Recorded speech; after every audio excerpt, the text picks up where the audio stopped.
अस्सलाम वालेकुम। आज के इस वीडियो में जो हम डिस्कस करेंगे वो है क्वेश्चन नंबर 10 से लेकर क्वेश्चन नंबर 14 एक्सरसाइज 6.1। ठीक है, तो सबसे पहले मैं जो डिस्कस करूँगा वो क्वेश्चन नंबर 10। क्वेश्चन नंबर 10 के तीन पार्ट हैं। तीन पार्ट में से मैं आपके लिए सेकंड पार्ट बना रहा हूँ, बाकी फर्स्ट पार्ट और थर्ड पार्ट आप खुद बनाओगे। ठीक है, तीनों ही पार्ट के आपके पास सेम मेथड से बनेंगे। तो सबसे पहले हमारे पास सवाल में रिक्वायर्ड क्या है कि फाइंड द फर्स्ट टर्म। ठीक है, हमें क्या निकालना है? फर्स्ट टर्म निकालना है कि फर्स्ट टर्म मीन्स ए हमें फाइंड करना है and the common difference of the AP, और मज़ीद हमें क्या फाइंड करना है? कॉमन डिफरेंस भी फाइंड करना है, यानी कि डी हमें फाइंड करना है। और कंडीशन हमें क्या गिवन है कि when it's eighth term is 7, जो इसका एट टर्म है वो किसके बराबर है? 7 के बराबर है। And the 11th term is -23, और जो उसका 11th टर्म है वो किसके बराबर है? -23 के। ठीक है, तो सॉल्यूशन सबसे पहले हम लिखते हैं जो चीज़ हमें गिवन है।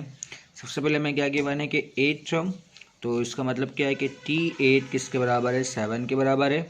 मज़ीद हमें क्या गिवन है? 11 टर्म, तो 11 टर्म मीन्स हमें क्या गिवन है? -23। ठीक है, और A और D हमें क्या करना है? फाइंड करना है। डन। सबसे पहले हमारे पास जो फॉर्मूला है कोई भी टर्म फाइंड करने के लिए वो क्या है कि Tn is equal to A plus n-1 into D. ठीक है, और हमें गिवन क्या है? 8 टर्म और 11 टर्म। तो 8 टर्म के लिए जो हम n लेंगे वो क्या लेंगे? 8 लेंगे, तो for n is equal to 8। तो जहाँ जहाँ पर n है वहाँ वहाँ पर आप क्या पुट कर दोगे? 8 पुट कर दोगे। तो T8 is equal to A plus 8-1 into D. Done है। तो A प्लस 8-1 7D, और T8 किसके बराबर है? 7 के बराबर है। तो इस तरह A प्लस 7D किसके बराबर होगा हमारे पास? 7 के। फिर उसके बाद जो हमें नेक्स्ट टर्म गिवन है वो क्या गिवन है? 11 टर्म। तो इसके लिए हम क्या पुट करेंगे? For n is equal to 11, तो T11 किसके बराबर होगा? A plus 11-1 into D. तो A plus 11-1 10D is equal to T11 किसके बराबर है? -23 के। इसे हम क्या कह देंगे? Equation number 2। ठीक है, अब A और D फाइंड करने के लिए आपके पास या तो आप चाहो सब्स्टिट्यूशन मेथड यूज़ करो या आप चाहो कि एलिमिनेशन मेथड यूज़ करो, कोई फ़र्क नहीं पड़ता। तो मैं यहाँ पर यूज़ क्या कर रहा हूँ? एलिमिनेशन मेथड, क्योंकि हमें दिख रहा है कि दोनों इक्वेशन में जो हमारा कोफिशिएंट ऑफ ए है वो क्या है? सेम है, और दोनों ही क्या है? पॉजिटिव है, यानी कि साइन सेम है। अगर साइन सेम है तो हम क्या करेंगे? इन दोनों इक्वेशन को सब्ट्रैक्ट करवाएंगे कि सब्ट्रैक्ट इक्वेशन 1 एंड 2। तो a plus 10D is equal to -23 और a plus 7D is equal to -7। ठीक है, फिर हम क्या करेंगे? नीचे वाले इक्वेशन का साइन चेंज, तो a से a हमारा क्या होगा? कैंसिल। देन 10-7 कितना होता है हमारे पास? 3D, और -23 -7 इज इक्वल टू -30। 3 मल्टीप्लाई में, जब इसको आप राइट साइड पर लाओगे तो क्या होगा? डिवाइड में। देखिए -30 डिवाइड बाई 3, देखिए d इज इक्वल टू -10। ठीक है, अब इस d की वैल्यू को आप चाहो तो इक्वेशन नंबर 1 में पुट करो या फिर इक्वेशन नंबर 2 में। तो मैं कहाँ पुट कर रहा हूँ इसे? इक्वेशन नंबर 1 में। तो from equation 1 a plus 7D, और d किसके बराबर है? -10 के, इक्वल टू 70। तो प्लस माइनस 7 मल्टीप्लाई 10 70, तो a -20 इज इक्वल टू 7। ये -20 जब इसको आप राइट साइड पर लेके जाओगे तो ये +70, और 7 + 70 किसके बराबर होता है? हमारा 27 के। तो इस तरह जो हमारा रिक्वायर्ड ए है वो 77 के बराबर है, और जो डी है हमारा वो -10 के बराबर है। ठीक, नेक्स्ट जो क्वेश्चन हमारे पास वो है क्वेश्चन नंबर 11 है कि show that the sum of the p plus q term and the p minus q term of an A P is equal to twice the p term. ठीक है, हमें क्या बोल रहे हैं कि प्रूफ करो। क्या प्रूफ करो? कि जब आप p प्लस q टर्म और p माइनस q टर्म को ऐड करवाओगे, मतलब कि सम करवाओगे किसका? AP का, तो किसके बराबर होगा? इज इक्वल टू, वो बराबर होगा ट्वाइस द p टर्म, यानी कि 2TP के। ठीक है, तो इसके लिए सबसे पहले हम क्या करते हैं? जो तीन हमें चाहिए, तीन टर्म जो हमें चाहिए, उन तीनों टर्म को हम निकाल लेते हैं फार्मूला से। कि फार्मूला क्या हमारे पास? Tn is equal to A plus n-1 into D. तो हमें क्या चाहिए? P प्लस क्यू टर्म, तो हम क्या लिखेंगे? For P plus Q term, और P प्लस क्यू टर्म के लिए हम n क्या पुट करेंगे? P plus Q. डन है। तो ये किसके बराबर होगा? TP plus Q equal to A plus n की जगह पर आप क्या पुट कर दोगे? P plus Q -1 into D. Similarly for P minus Q term, तो ये क्या होगा? TP minus Q equal to AP minus Q -1, और देन पी टर्म, तो फिर फॉर पी टर्म के लिए एन हम क्या लेंगे, पी लेंगे, तो T P equal to A plus P minus one into D, ठीक है। और हमें प्रूफ क्या करना है, to proof the sum of, means के अब इन दोनों को ऐड करवाओ, किसको, पी प्लस क्यू टर्म को और पी माइनस क्यू टर्म को, तो वो बराबर होगा ट्वाइस द पी टर्म, ठीक है। तो यहाँ पर हम क्या लेंगे, टेकिंग लेफ्ट हैंड साइड कि T P plus T P minus Q, और दोनों के वैल्यू को हम क्या करेंगे, यहाँ पुट कर देंगे, तो a प्लस ए हमारा क्या होगा 2a, इस ब्रैकेट को ओपन करोगे तो P D plus Q D minus D, similarly अब इस ब्रैकेट को भी ओपन करोगे तो P D plus P D क्या होगा 2pd, क्यू डी से क्यू डी हमारा क्या होगा कैंसिल, देन माइनस डी और माइनस डी हमारा क्या होगा माइनस 2d। इन तीनों टर्म में 2 कॉमन है तो आप 2 कॉमन निकालोगे, क्या बचेगा a plus P D minus D. अब देखोगे इन दोनों टर्म में कॉमन क्या है, d कॉमन है, तो इन दोनों टर्म से हम क्या करेंगे, d कॉमन निकालेंगे, तो क्या बच जाएगा a plus P minus one into d, और हम जानते हैं a plus P minus one into D किसके बराबर है, हमारा t के बराबर है। इस तरह ये हमारा क्या होगा, सवाल प्रूव हो जाएगा, डन है। नेक्स्ट जो क्वेश्चन हमारे पास वो क्वेश्चन नंबर 12 है कि if W X Y and Z be 4 consecutive terms of an A P then show that कि W square minus Z square is equal to 3x square minus Y square. तो हमें given क्या है कि W X Y and Z be 4 consecutive term of an A P. Consecutive means होता है तरतीब से एक के बाद एक, ठीक है।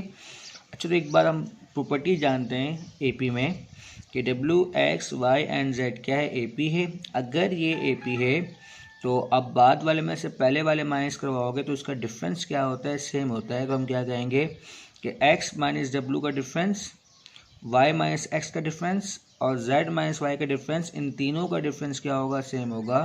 तो इस लिहाज से ये तीनों आपस में क्या होगा, बराबर होगा, ठीक है। तो ए पी की प्रॉपर्टी क्या थी कि अगर आप क्या करो, हर पिछले टर्म में हम क्या करते हैं, एक ख़ास नंबर को एक फिक्स नंबर को क्या करवाते हैं, ऐड करवाते हैं।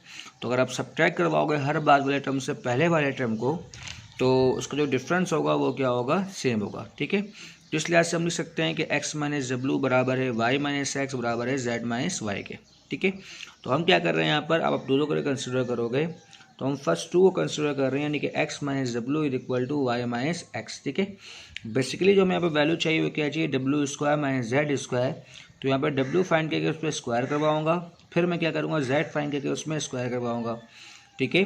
तो यहाँ से हमें क्या करना है, डब्ल्यू को अलग करना है। तो ये माइनस डब्ल्यू, जब इसको आप राइट साइड पर लेकर जाओगे तो ये क्या होगा, प्लस डब्ल्यू, और इन दोनों टर्म को मैं क्या करूँगा, लेफ्ट साइड पर लाऊंगा। तो x प्लस एक्स क्या होगा 2x, और ये माइनस वाई। इसका मतलब क्या है कि डब्ल्यू किसके बराबर हो गए, 2x माइनस वाई के। फिर हम क्या करेंगे, चूँकि हमें डब्ल्यू स्क्वायर चाहिए तो स्क्वायरिंग ऑन बोथ साइड। तो डब्ल्यू स्क्वायर किसके बराबर होगा, 2x माइनस वाई का होल स्क्वायर। तो यहाँ से डब्ल्यू स्क्वायर बराबर हो जाएगा 4x square plus Y square minus 4xy, ठीक है। इसी तरह मैं क्या करूँगा, आप कंसिडर करूँगा लास्ट 2 को। तो ये हमारे पास क्या है कि y माइनस एक्स बराबर है z माइनस वाई के। यहाँ से हमें क्या करना है, z को अलग करना है। तो ये माइनस का y जिसको आप लेफ्ट साइड पर लाओगे तो ये क्या होगा, प्लस का y। तो y plus Y 2y minus X is equal to z, ठीक है। चूँकि हमें z रखना है और हमें z स्क्वायर चाहिए तो स्क्वायरिंग ऑन बोथ साइड। तो यहाँ से हमारा z स्क्वायर किसके बराबर होगा, यहाँ पर a माइनस बी का होल स्क्वायर फार्मूला ओपन करोगे तो a square plus B square minus 2ab किसके बराबर होगा, 4y square plus X square minus 4xy के, ठीक है। अब हमारे पास w स्क्वायर भी है और z स्क्वायर भी है। तो हमें प्रूफ क्या करना था कि, तो मैं लिख सकता हूँ यहाँ पे क्या कि to proof W square minus Z square equal to 3x square minus Y square, ये हमें प्रूफ करना है। तो taking left hand side W square minus Z square, W square की वैल्यू क्या है 4x square plus Y square minus 4xy, फिर minus और जेड स्क्वायर की वैल्यू क्या है, ये चीज़, ठीक है। अब क्या करोगे, इस ब्रैकेट को ओपन करोगे तो माइनस प्लस माइनस, देन ये क्या होगा, minus 4y square minus x square plus का 4xy। तो माइनस 4xy प्लस 4xy क्या होगा, कैंसिल, और यहाँ पर 4x square minus x square को लिखेंगे और प्लस का वाई स्क्वायर और माइनस का 4y स्क्वायर, ठीक है। तो 4x square minus x square किसके बराबर होगा, 3x स्क्वायर के, और minus 4y square plus Y square किसके बराबर होगा, माइनस 3y स्क्वायर के। अब इन दोनों टर्म में जो कॉमन है वो क्या है, 3 कॉमन है। तो क्या होगा, 3 multiply by x square minus Y square, और यही चीज़ हमें क्या करना था, प्रूफ करना था। नेक्स्ट जो क्वेश्चन हमारे पास वो क्वेश्चन नंबर 13 है बिल्कुल आप प्रीवियस क्वेश्चन की तरह कि if b c p q r in a P then prove that b plus r is equal to c plus q is equal to 2p। ठीक है, तो सोल्यूशन गिवन हमें क्या है कि b c p q and r in a p. अगर ये A P है तो हम जानते हैं हर बाद वाले टर्म में जो पहले वाले टर्म को सब्ट्रैक्ट करवाओगे तो इनका कॉमन डिफरेंस क्या होगा, सेम होगा। तो इस लिहाज से सारे के सारे आपस में क्या होंगे, बराबर होंगे। तो मैंने क्या लिखा, सी माइनस बी, पी माइनस सी, क्यू माइनस पी और आर माइनस क्यू, ये सब के सब आपस में क्या होंगे, बराबर होंगे। डन है। ठीक है, तो हमें प्रूफ क्या करना है कि b plus r is equal to c plus q is equal to 2p।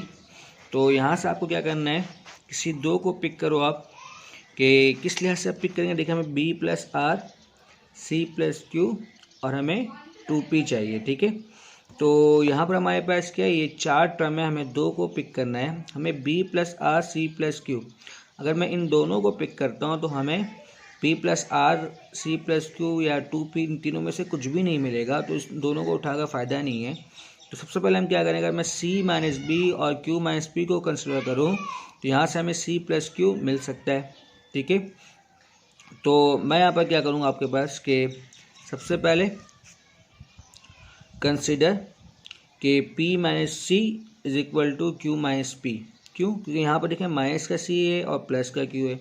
जब माइनस का सी उस सब जाएगा तो क्या होगा, प्लस का सी होगा। सोना में सी प्लस क्यू मिल जाएगा। और ये माइनस पे जब लेफ्ट साइड पर लाओगे तो ये क्या होगा, पी प्लस पी, यानी कि हमें 2p भी मिल जाएगा। ठीक है, तो हमने क्या किया, consider p minus c equal to q minus p. इस माइनस पी जब लेफ्ट साइड पर लाओगे, माइनस सी को अब राइट साइड पर, तो हमें क्या मिल जाएगा, c plus Q equal to 2p। इससे हम क्या कह देंगे, इक्वेशन नंबर 1। ठीक है, इसी तरह हम क्या करेंगे, फिर फर्स्ट और फोर्थ को कंसिडर करेंगे, यानी कि C minus B equal to R minus Q. तो सी प्लस क्यू और ये माइनस का क्यू जब उसको लेफ्ट साइड पर लाओगे तो ये क्या होगा, प्लस का क्यू। ये माइनस का बी जब उसको राइट साइड पर लेकर जाओगे तो ये क्या होगा, प्लस का बी। तो अब देखिए सी प्लस क्यू किसके बराबर है, बी प्लस आर के। सी प्लस क्यू किसके बराबर है, 2p के। अगर मैं इन दोनों इक्वेशन को कंबाइन कर दूँ तो हमें क्या मिलता है कि बी प्लस आर किसके बराबर है, सी प्लस क्यू के, और ये किसके बराबर है, 2p के।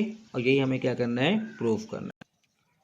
तो आज का लास्ट क्वेश्चन हमारे पास क्या है, क्वेश्चन नंबर 14। और इस क्वेश्चन के बाद हमारा एक्सरसाइज 6.1 भी कंप्लीट हो जाएगा। तो if x, y and z be the p, q and r terms of an A P then show that कि p, q, r यानी कि ये डिटर्मिनेंट किसके बराबर है, 0 के बराबर है।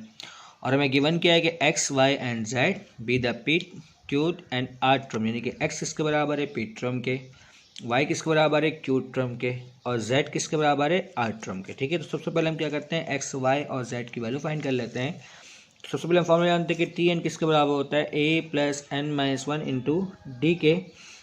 तो फॉर p टर्म के लिए हमारा n किसके बराबर होगा, p के। तो हम क्या करेंगे, जहाँ जहाँ पर n है वहाँ पर p पुट कर देंगे।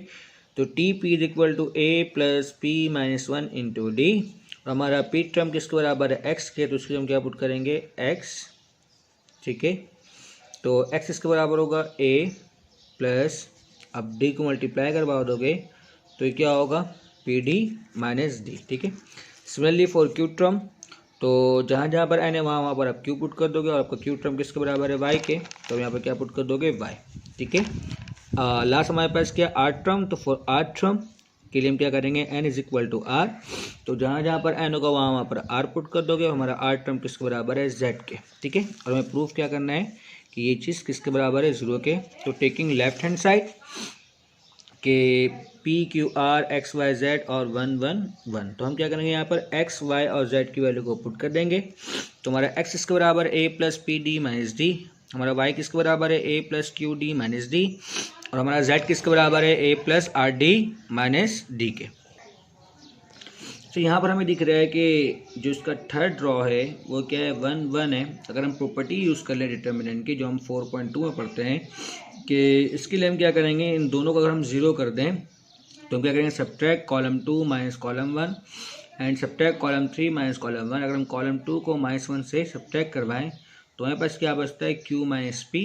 कॉलम 1 को तो हम सिमिलर लिखेंगे, और यहाँ जब इन दोनों को आप सब्ट्रैक्ट करोगे तो क्या होगा आपके पास कि a से a क्या होगा, कैंसिल। सिमिलरली d से d क्या होगा, कैंसिल। सब्ट्रैक्ट में क्यों साइन चेंज होगा, तो क्या बचेगा bus queue D minus P D. ठीक है, सिमिलरली यहाँ पर क्या होगा, जब कॉलम 3 को आप माइनस करवाओगे कॉलम 1 से, तो सबसे पहले क्या होगा, r माइनस पी, और यहाँ पर क्या होगा बस कि a plus R D minus D, जब इन दोनों को आप सब्ट्रैक्ट करोगे तो a से क्या होगा कैंसिल, d से d क्या होगा कैंसिल, जिसके बाद बच जाएगा R D minus P D और 1 माइनस 1 क्या होगा 0। डन है। ठीक है दोस्तों, हमारा क्या होता है कि ये दोनों में बस क्या हो गए 0 हो गए। और अब आसानी हम क्या करेंगे थर्ड रो को एक्सपेंड कर देंगे। तो एक्सपेंड रो 3, सबसे पहले मैंने क्या 1 है तो 1 के फर्स्ट कॉलम और थर्ड रो को आप क्या करोगे एलिमिनेट, जिसके क्या बचेगा बस q minus P into D, r minus P और r minus P into D, क्योंकि इन दोनों में d क्या है कॉमन है। ठीक है, और बाकी दो 0 हैं तो इनको लिखने की ज़रूरत नहीं है। फिर आप जानते हो कि आप क्या करते हो, फर्स्ट आप इन दोनों को मल्टीप्लाई करवाते हो, फिर माइनस, फिर आप क्या करोगे इस वाले एलिमेंट को मल्टीप्लाई करवाओगे। तो q minus P multiply by r minus P into D minus r minus P multiply by q minus P into D. ठीक है, तो इन दोनों टर्म में कॉमन क्या है, q माइनस पी कॉमन है, r माइनस पी कॉमन, इन दोनों term को आप कॉमन निकालोगे, यहाँ बचेगा d माइनस डी और d माइनस डी क्या होंगे 0। और जब 0 सब मल्टीप्लाई करवाओगे तो सारे के सारे टर्म क्या हो जाएंगे 0। डन है। उम्मीद करता हूँ कि आज का लेक्चर आपको समझ में आया होगा। अगर इसमें आपको कोई भी इशू है, कोई भी सवाल है तो आप कमेंट्स में पूछ सकते हैं। और मज़ीद इस तरह की वीडियो आपको बआसानी हासिल करने के लिए आप क्या कर सकते हो, चैनल को सब्सक्राइब कर दो। वीडियो देखने के लिए शुक्रिया।